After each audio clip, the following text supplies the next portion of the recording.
Picture a serene yoga studio, sunlight streaming through large windows, illuminating rows of colorful mats.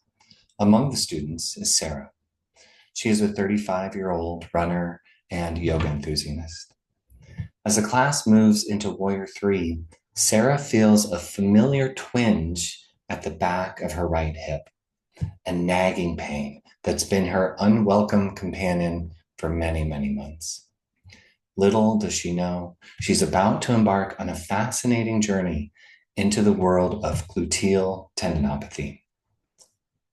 For weeks, Sarah has been battling this stubborn pain in her right buttock, centered around her sitting bone, or as we like to call it, her ischial tuberosity. It's worse when she runs, especially uphill, and it makes sitting for long periods of time feel like she's sitting on a pincushion. Even her beloved yoga practice has become a minefield of potential pain triggers.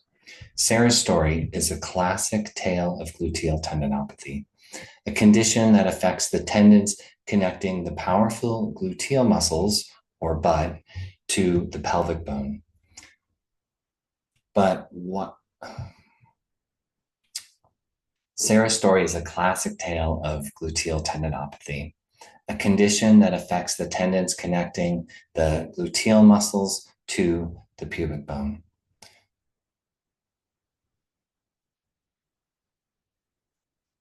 Sarah's story is a classic tale of gluteal tendinopathy, a condition that affects the tendons connecting the powerful gluteal muscles to the ischial tuberosity.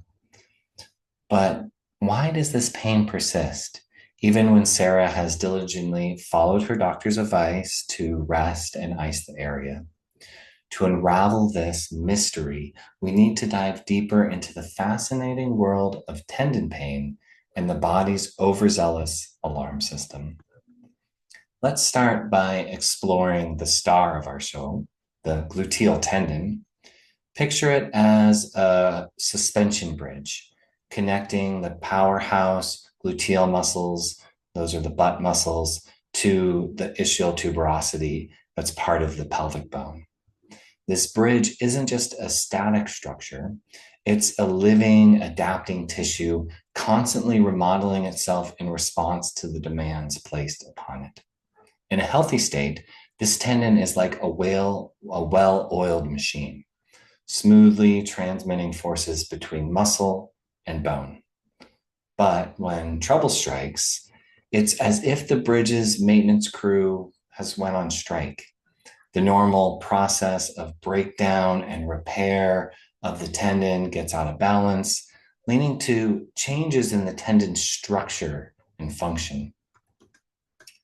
Now, things get really interesting in cases of chronic tendon pain like Sarah's, because the problem often isn't just with the tendon itself.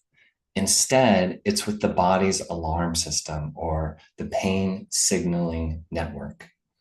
Imagine Sarah's body as a smart home with an over-enthusiastic security system.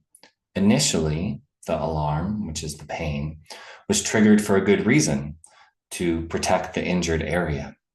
But now, even though the initial danger has passed, the alarm keeps on going. The system has become hypersensitive, turning even normal, safe movements into perceived threats.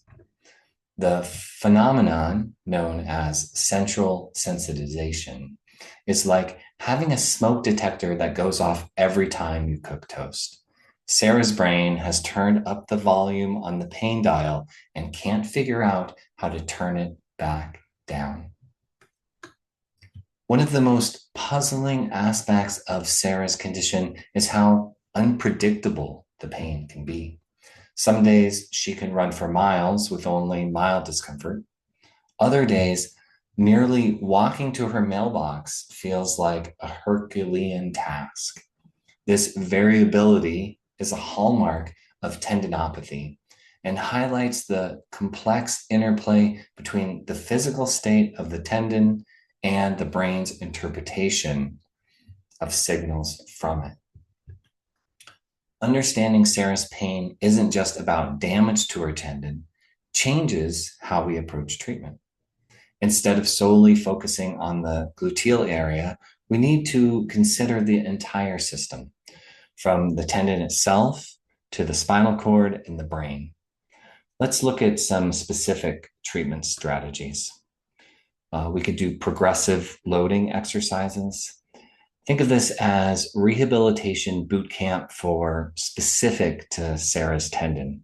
We start with gentle isometric exercises, contracting the muscle without moving the joint to help calm down the pain response. As Sarah's tolerance improves, we gradually introduce more challenging exercises. This might include isometric hip abduction, holds against the wall, side-lying leg raises with progressive resistance, single leg bridge exercises, step downs from a small height, progressively increasing. Then we move into movement retraining.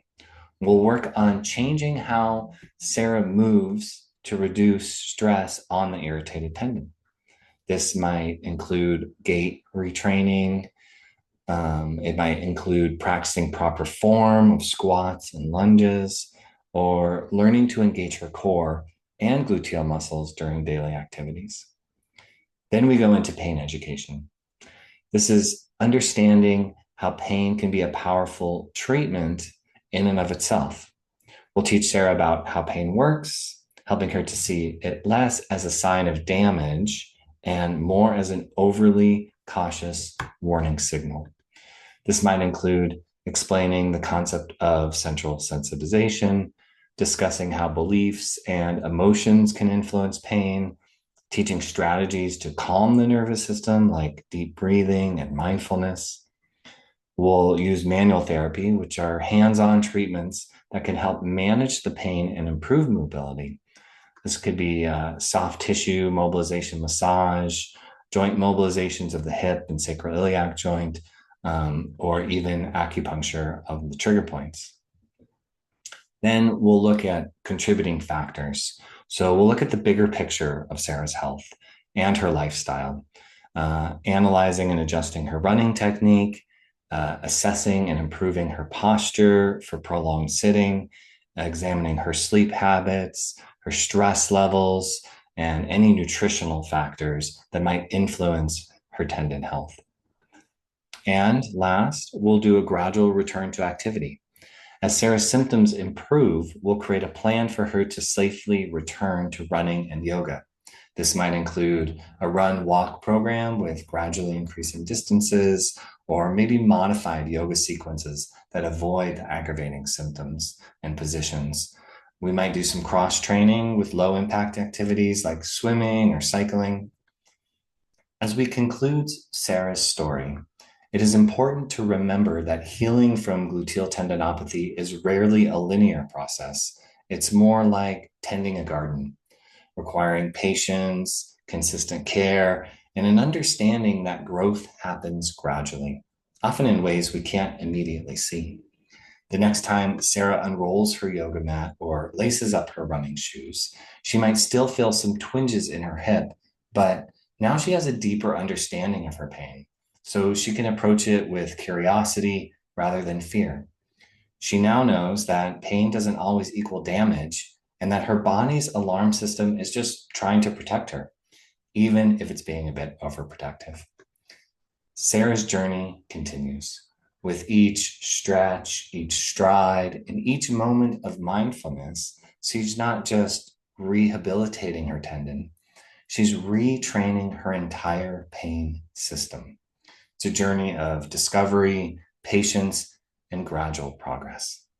In the end, the goal isn't just to silence the alarm, but to create a new harmony between body and mind, where every movement is a celebration of healing and resilience. Remember, whether you're a yoga enthusiast like Sarah or someone dealing with persistent pain in daily life, your story is unique. But with understanding, patience, and the right approach, you can rewrite that story, turning the troublesome pain in your butt into a tale of triumph, one step or stretch at a time.